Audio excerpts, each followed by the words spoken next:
नमस्कार दोस्तों, स्वागत है आपका हमारे YouTube चैनल स्टडी हब में, जिसमें आज हम लेके आए हैं आपके लिए कक्षा 7 वसंत हिंदी का पहला अध्याय हम पंछी उन्मुक्त गगन के, जिनके लेखक हैं शिवमंगल सिंह सुमन। तो बिना किसी टाइम वेस्ट करे शुरू करते हैं। पहला पैरा है, हम पंछी उन्मुक्त गगन के पिंजरबद्ध ना रह पाएंगे। यानी जो पंछी हैं वो अपने विचार व्यक्त कर रहे हैं कि जो हम पंछी हैं वो उन्मुक्त गगन के हैं। उन्मुक्त मतलब एक टाइप से उनको छूट चाहिए है उड़ने की। पिंजरबद्ध ना रह पाएंगे। पिंजरबद्ध, पिंजरे में बंद वो नहीं रह सकते, यह उनकी खुद की छूट है। हम पंछी उन्मुक्त गगन के पिंजरबद्ध ना रह पाएंगे, कनक तीलियों से टकराकर पुलकित पंख टूट जाएंगे। जो पिंजरे की जो कनक तीलियां मतलब जो लोहे की दो रॉड रहती हैं पिंजरे में, उसको हम बोलते हैं कनक तीली, कनक। तो जब वो उनके अंदर बंद रहती हैं तो उनका मानना यह है कि जब वो उसके अंदर बंद रहती हैं तो जो उनके पंख हैं वो टूट जाते हैं। क्या हो जाते हैं? टूट जाते हैं। पहला पैरा समझ आ गया होगा। हम बहता जल पीने वाले मर जाएंगे भूखे प्यासे। जो हमारी आदत में है, हम उड़ के जल स्वयं पीते हैं।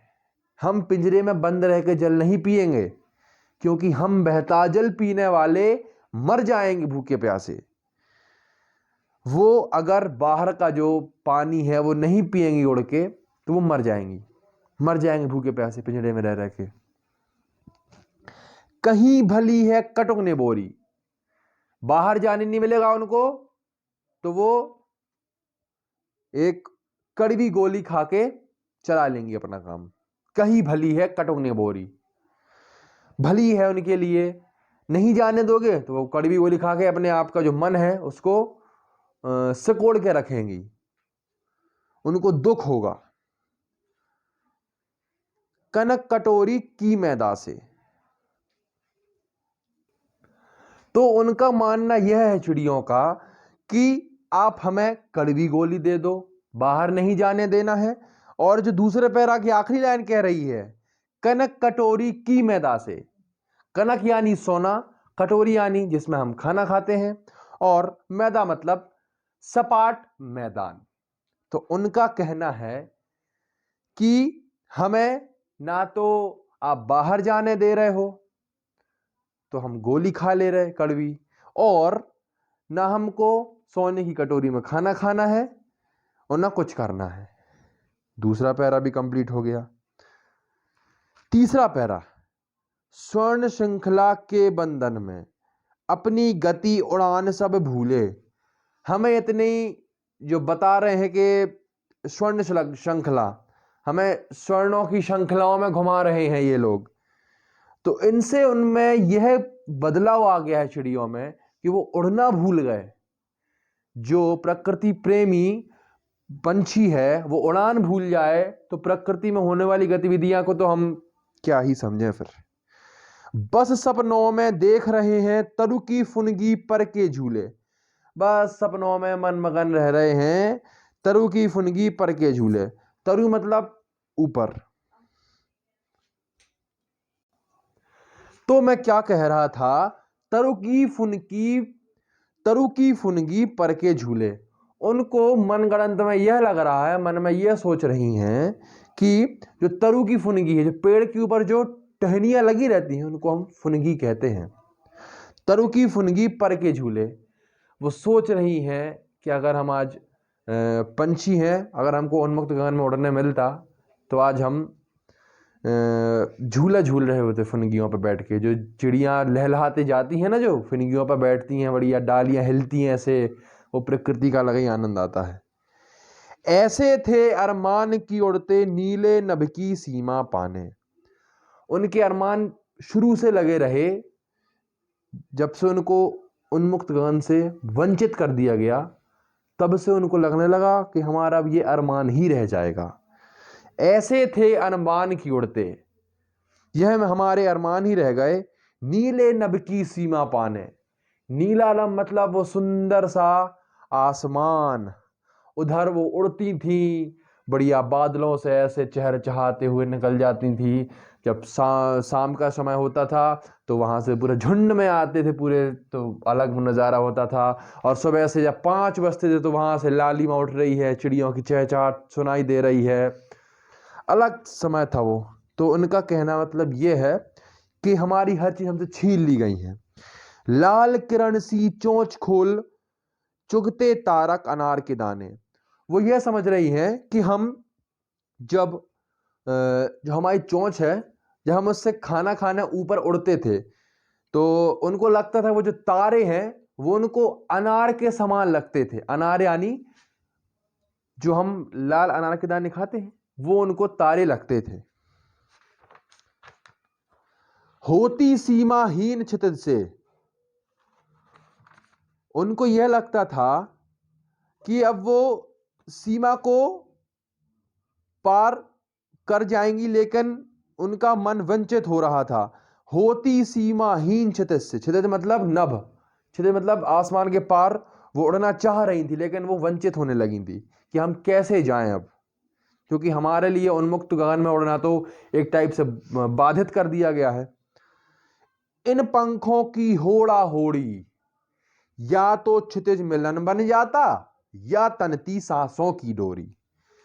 अब इसमें थोड़ा मजा आएगी समझने में। इन पंखों की होड़ा होड़ी, इसमें यह बता रही है कि हम लोग जब ऊपर जाते थे उड़ के तो हम लोग में होड़ चलती थी, रेस, कि कौन पहले उड़ के ऊपर जाएगा। यह पहला पॉइंट है। फिर या तो क्षितिज मिलन बन जाता,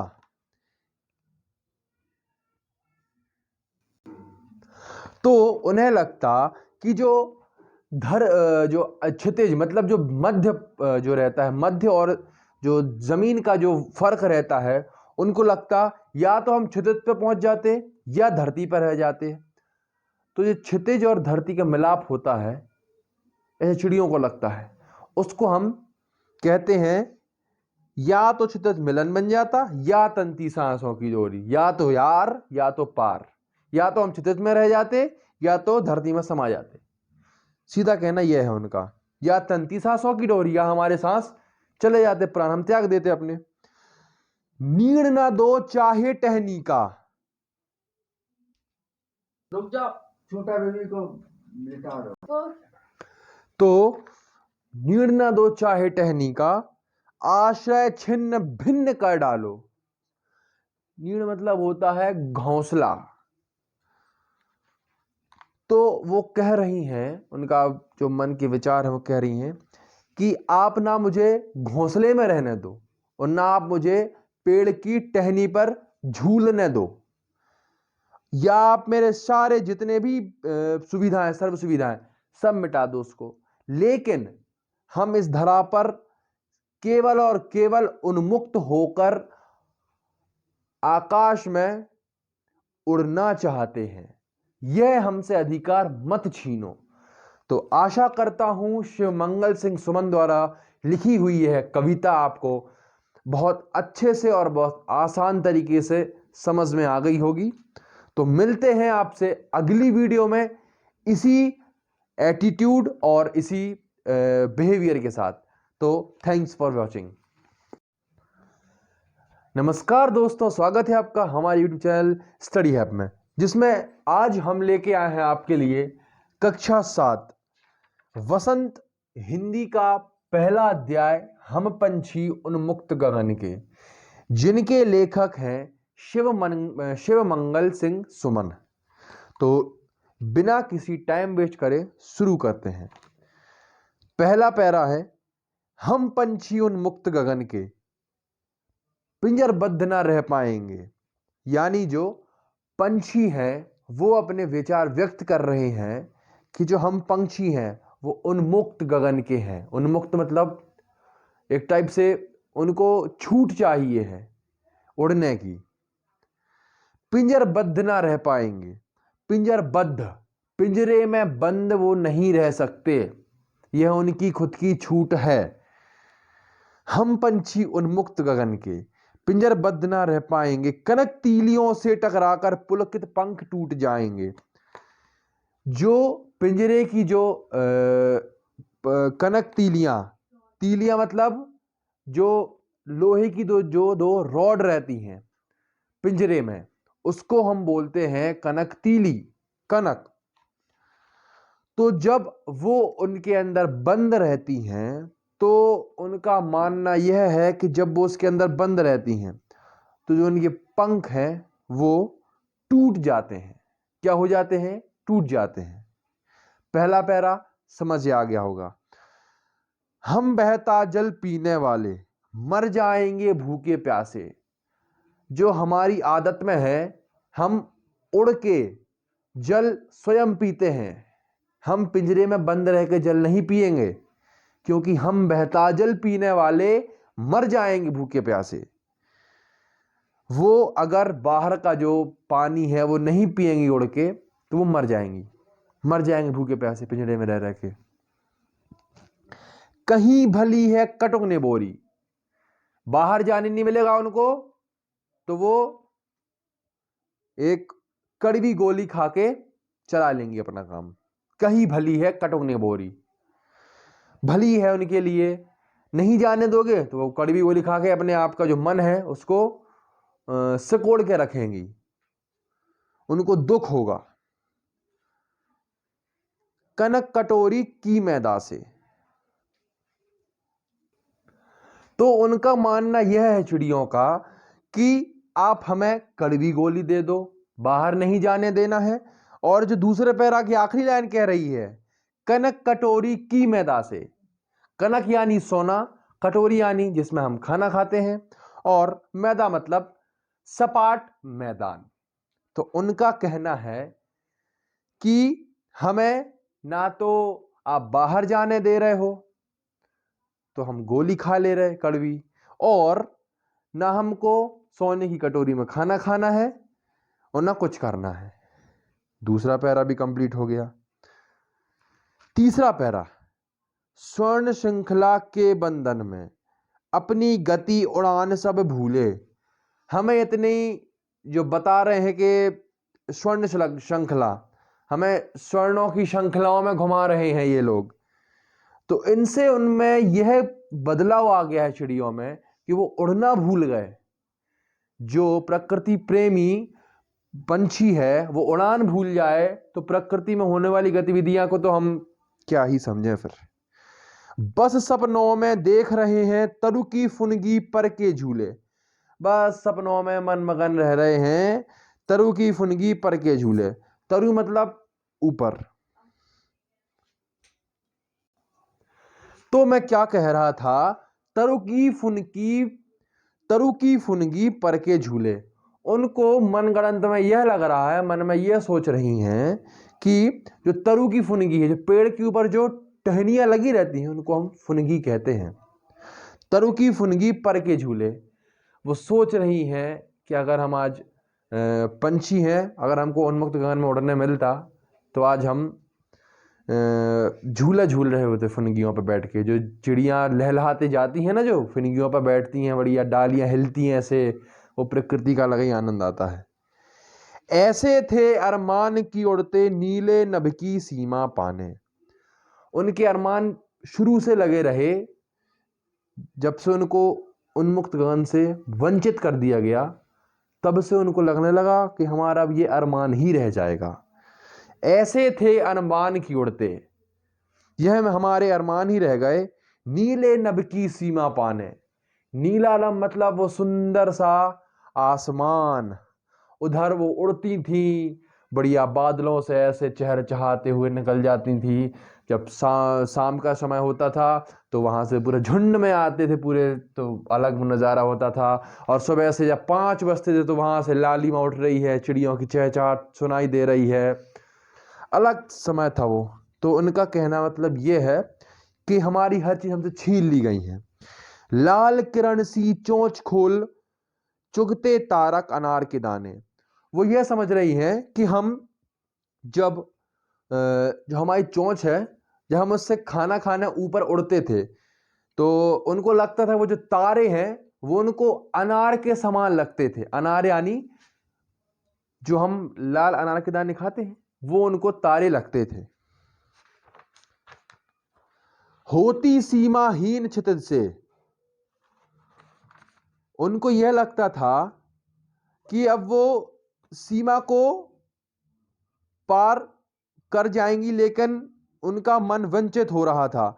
होती सीमाहीन क्षितिज से, क्षितिज मतलब नभ, क्षितिज मतलब आसमान के पार वो उड़ना चाह रही थी लेकिन वो वंचित होने लगी थी कि हम कैसे जाएं अब, क्योंकि हमारे लिए उन्मुक्त गगन में उड़ना तो एक टाइप से बाधित कर दिया गया है। इन पंखों की होड़ा होड़ी, या तो क्षितिज मिलन बन जाता या तनती सांसों की डोरी। अब इसमें थोड़ा मजा आएगी समझने में। इन पंखों की होड़ा होड़ी, इसमें यह बता रही है कि हम लोग जब ऊपर जाते थे उड़ के तो हम लोग में होड़ चलती थी, रेस, कि कौन पहले उड़ के ऊपर जाएगा।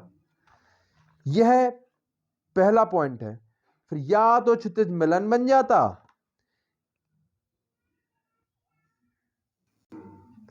तो उन्हें लगता कि जो जो क्षितिज मतलब जो मध्य जो रहता है, मध्य और जो जमीन का जो फर्क रहता है, उनको लगता या तो हम क्षितिज पे पहुंच जाते या धरती पर रह जाते। तो ये क्षितिज और धरती का मिलाप होता है, ऐसे चिड़ियों को लगता है, उसको हम कहते हैं या तो क्षितिज मिलन बन जाता या तंती सांसों की डोरी। या तो यार या तो पार, या तो हम क्षितिज में रह जाते या तो धरती में समा जाते। सीधा कहना यह है उनका, या तंती सांसों की डोरी या हमारे सांस चले जाते, प्राण हम त्याग देते अपने। नीड़ ना दो चाहे टहनी का, रुक जाओ, छोटा बेबी को लिटा दो। तो नीड़ ना दो चाहे टहनी का, आश्रय छिन्न भिन्न कर डालो। नीड़ मतलब होता है घोंसला।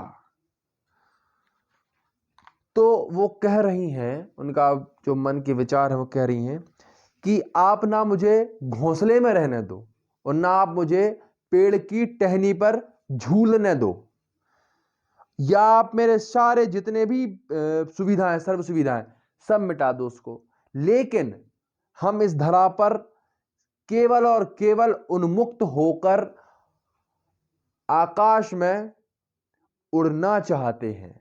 यह हमसे अधिकार मत छीनो। तो आशा करता हूं शिव मंगल सिंह सुमन द्वारा लिखी हुई यह कविता आपको बहुत अच्छे से और बहुत आसान तरीके से समझ में आ गई होगी। तो मिलते हैं आपसे अगली वीडियो में इसी एटीट्यूड और इसी बिहेवियर के साथ। तो थैंक्स फॉर वॉचिंग।